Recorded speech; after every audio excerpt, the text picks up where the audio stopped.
I really hate fixing flat tires. It took much time, all my nerves, and also much money. I had to do it at least twice a month before I tried a double tire. During 5 years I tried a lot of combinations of double and even triple tires. The first combination was the best. I used it for more than 3 years without any problems until the outer tire was absolutely destroyed. In other cases I used double tire for much less time. The worst time is a half year. I was surprised many people really like to change tubes or to fix it using glue. That's horrible. They waste the time of their lives doing some stupid shitty work and they are sure it's okay. They say with a smile, "I trained hard and I need 5 minutes to do it. I can do it every day." That's your choice. If the roads of your town or village are bad, if people who live there can throw nails and screws to the ground at any place, if you drive bike a lot and have no time to fix it, if you load it with something heavy, if you are not a high-speed maniac, then maybe you are the person who can use double tire. People of previous generations used it on regular bikes. Nowadays it's a good choice for electric bike riders. The motor doesn't really care about the weight.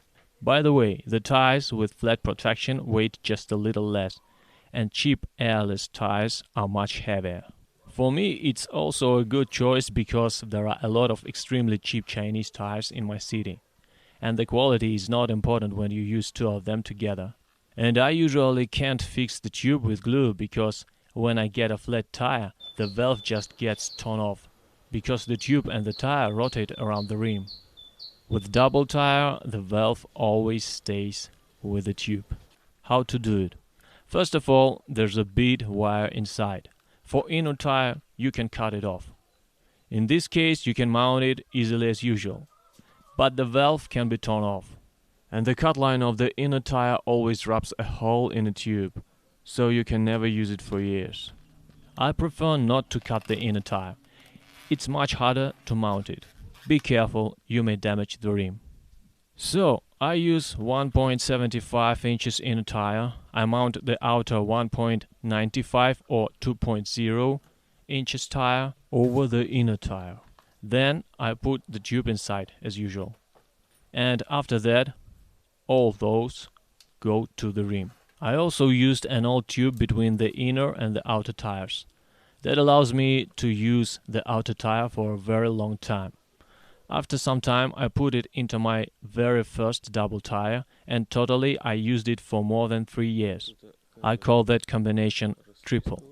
You can also put an old tube inside the inner tire instead of putting it between, or you can put it additionally. The inner tire should be smooth because the main problem of double tire is rubbing a hole in the tube by some surface roughness. I don't know, maybe it's because I almost always ride my bike with some heavy cargo in hills. I had the same problem with single tire. I just didn't pay attention to it because of numerous punctures. And now it became obvious. There's also a soft option. Just put an old tube inside the single tire. It helps a little against punctures. The diameter of tube should be larger. Or you can cut it and use an additional piece. You can avoid a lot of problems by using an adhesive tape or glue because the tube layer can drift to the sidewall. The advantage of double tire is that you can ride it at low pressure and even at zero pressure. The more layers, the more comfort you get. But it may be too hard to pedal. If you don't have a motor, use a simple double tire or choose a soft option. Or don't do it at all.